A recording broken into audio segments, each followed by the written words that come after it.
Today, we review the best TV that Panasonic has ever made, the Z95A, OLED TV with MLA technology. It takes on LG's best TV they've ever made, the G4, representing peak LG OLED technology. These two TVs, the best from Panasonic and the best from LG. What's the biggest difference? $400.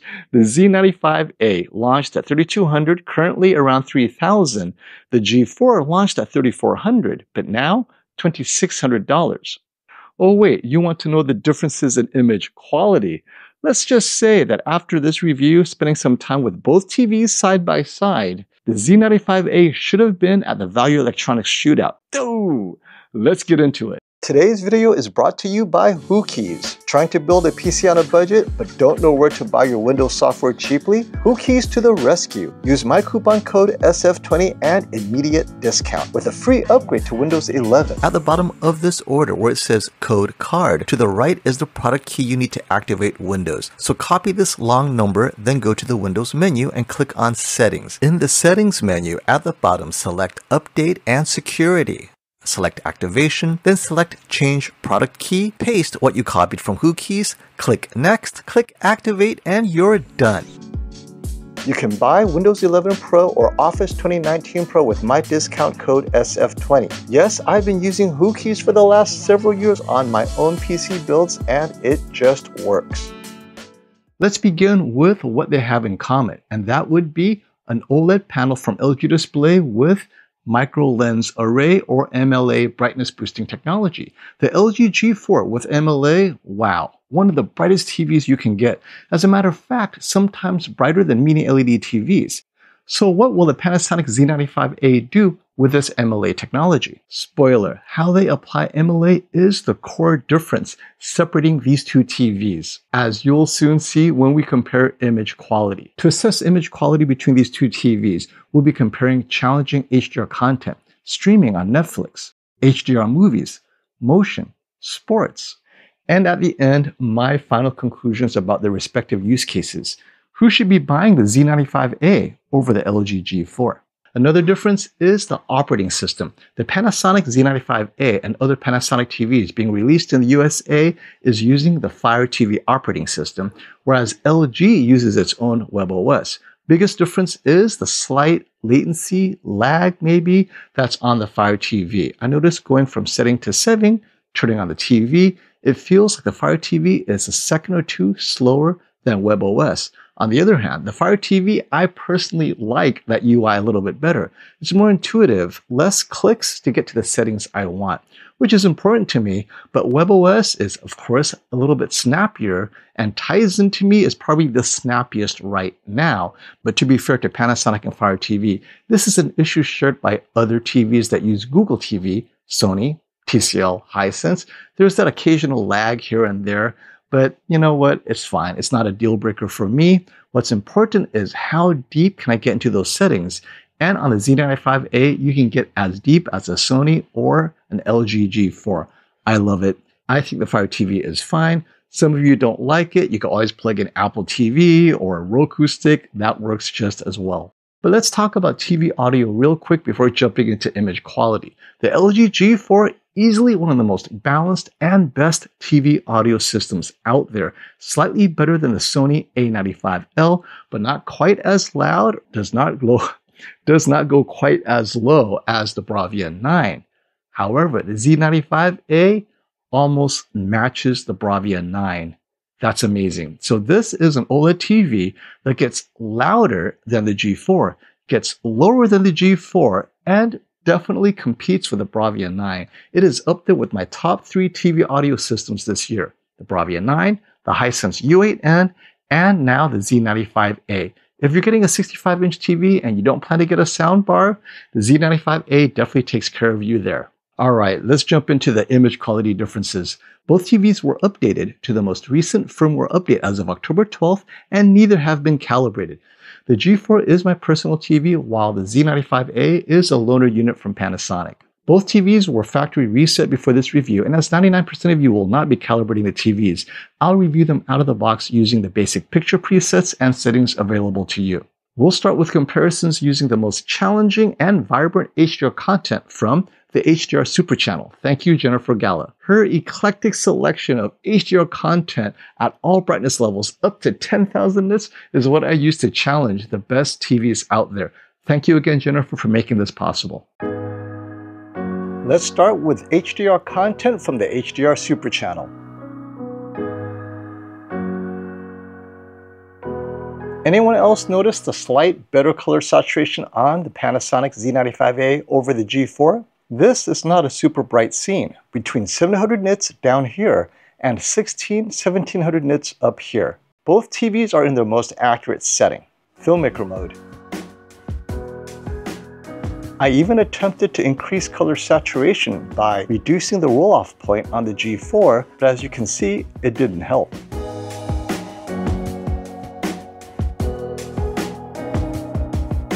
When it comes to the orange sunset, around 600 nits, the G4 appears more washed out, just a touch. Now, let's compare them to my calibrated reference monitor, the Sony 3110.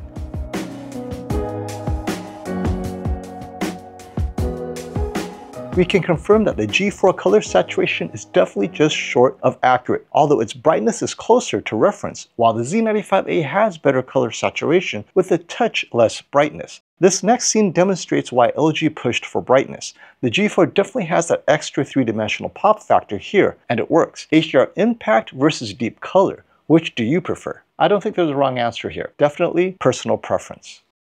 Looking at that orange tint, it definitely feels like the G4 is missing a touch of orange, doesn't it? I guess you have to choose your poison. Deeper colors or brightness? You can't have both.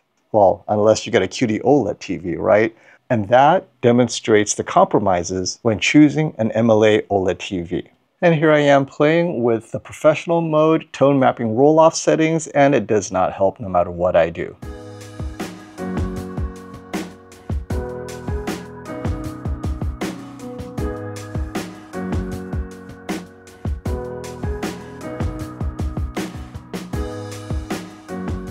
Alright, I hear you. You want me to compare it to the Bravia 9? Let's do it. Bravia 9 on the top right hand corner, Z95A top left, G4 bottom. In the center is the reference monitor, and what do you know? The Bravia 9 is calibrated, but the colors are so close regardless that the Z95A and the G4 are not calibrated.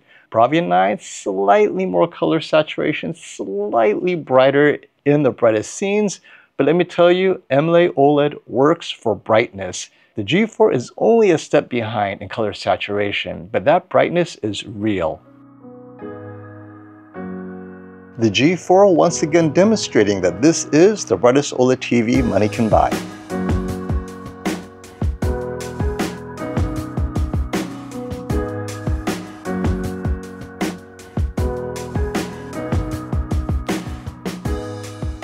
In this next scene, notice how Jennifer doubles the brightness, and with each jump, the G4 loses a little bit more color saturation in the umbrella and sand compared to the other three displays.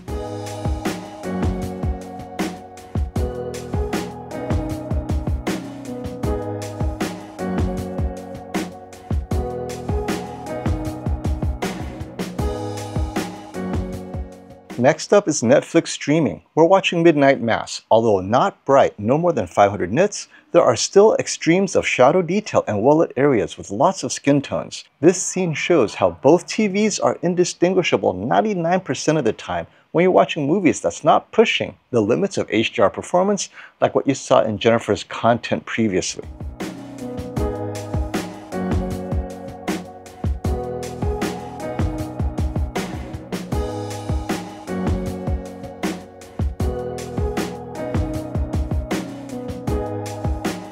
Moving on to HDR movies, specifically It, Chapter 2 on Kaleidoscape.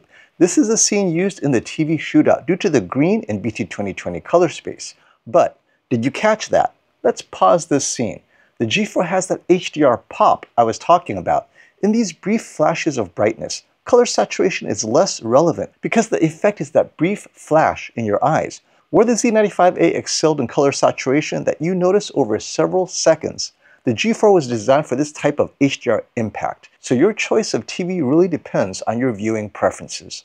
Let's move on to motion processing, specifically bad stutter on movies like Army of the Dead. This scene has absolutely terrible stutter. I love how cinematic movement on the G4 mitigates this without introducing soap opera, but the Z95A has something similar called Accurate Intelligent Frame Creation, or IFC. So how do they compare? Check it out.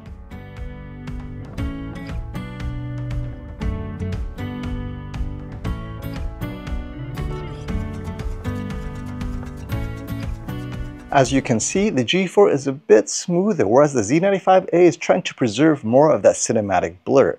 So for those of you who feel that cinematic movement on the G4 still has too much of that soap opera effect, the Z95A's Accurate IFC is for you. In watching them side by side, I personally like the slightly smoother look of the G4. However, you can increase the Z95A's IFC setting to perfectly match the G4's cinematic movement.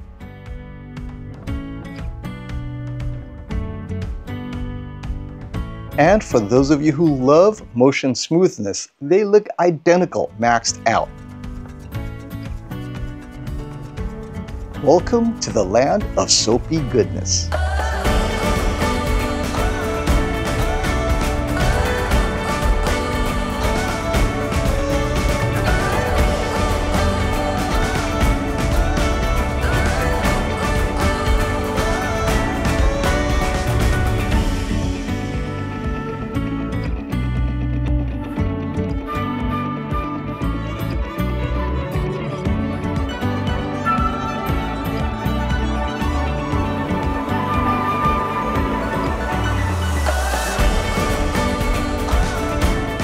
As promised, the setting for the Z95A to match the G4 cinematic movement is IFC Custom Film Smooth set to 3. This will be my preferred setting on the Z95A, although I encourage you to start with Accurate IFC first.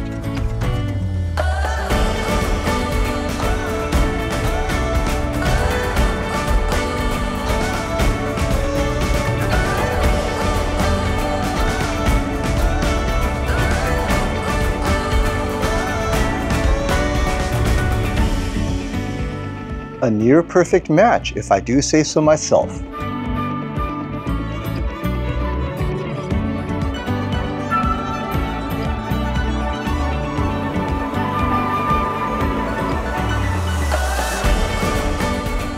And sports watching is next. Although both are bright and the Z95A easily matches the G4 in sports content more often than not, in vivid mode, the G4 pushes that green and white a bit harder and cooler to get even brighter slightly, while the Z95A, even in dynamic mode, is not as aggressively neon. But when both are set to more natural colors like standard mode, the Z95A and LG G4 are equal in brightness. Both are definitely bright enough for sports watching in any lighting condition. So the Z95A is also highly recommended for sports.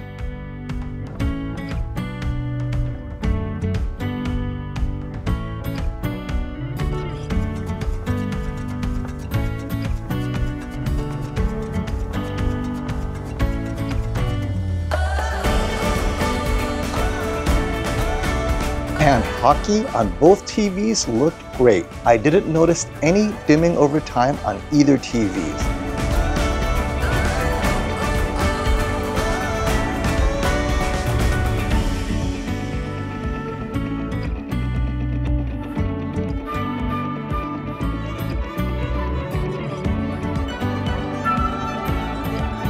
Final thoughts. The Panasonic Z95A definitely earns its flagship status, matching the LG G4 where it counts.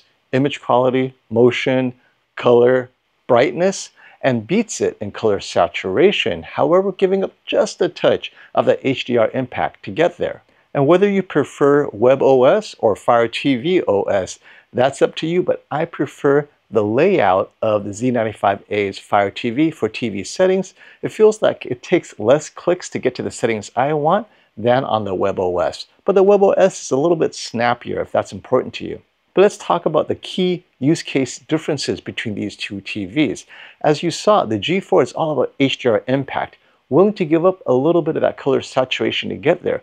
The problem is that it gives up this color saturation when there is no HDR impact, right? In scenes where it doesn't need to get so bright, Well, there is none of that color saturation that should be there. We're talking about 600 nit scenes. There's more color on the Z95A. Now, in those scenes where it's a flash of brightness, it does get closer to the reference monitor, and the Z95A is just behind. Rather, it prefers to have that color saturation than give up all the color for some of that extra 100 or 200 nits. G4, boom, boom, boom. It's all about that bright flash, which is great for HDR impact. Ultimately, this means that the Z95A has the advantage over the G4 for cinema enthusiasts. So in this year's TV shootout, where the G4 lost specifically because it couldn't get there in color in those scenes where it should have more color, it didn't. I think the Z95A would have beaten the G4 in those scenes. Doesn't mean it would beat the A95L, but definitely it would be better than the G4 in competitions like the TV shootout. Now, let's talk about the A95L. Taking all of this into consideration, who should buy the Panasonic Z95A over the Sony A95L and the G4 and, well, the Samsung S95D? Let's talk all these flagship TVs costing about the same. I would say for sports watchers who love cinema, right? You love the Sony A95L, you love what it did at the shootout, but it just doesn't get bright enough for sports for you, and it does not. It will dim more aggressively than the Samsung S95D, than the G4, and more so than the Z95A. I think the Z95A hits that cinema purist with bright sports watching. And for gamers, I think it's fine, but that's for another video. This is not a gaming video, just way too much testing and time. Playing on the PS5, I loved how the Z95A looked. It has a mode that's similar to HGIG, but it's not called HGIG. I think it's called like True Game Mode, True Color. It looks great, very similar to the G4's HGIG mode. It is easy to use. The game panel dashboard is amazing. I like it, but ultimately, let's put gaming aside. I think we have to take price into consideration though. Taking price into consideration, if you're between the Z95A and the G4, because let's say Dolby Vision is important to you, and that takes Samsung S95D out, right? Panasonic Z95A has Dolby Vision and HDR10+, if that's important to you. Well, ultimately, is it worth $400 more than the G4? The answer is no. They are too close. They are equals in so many ways, and where they are different, I don't know if it's enough to justify the $400. Now, within $50, I would choose the Z95A. $100, it's already getting a bit close. Same price, definitely, Z95A is my preference. Nevertheless, you guys tell me, is the $400 difference important to you? Are you a cinema purist who needs sports and you'll get a Z95A because you miss Panasonic? Let me know in the comments below. Until next time, stop the phone.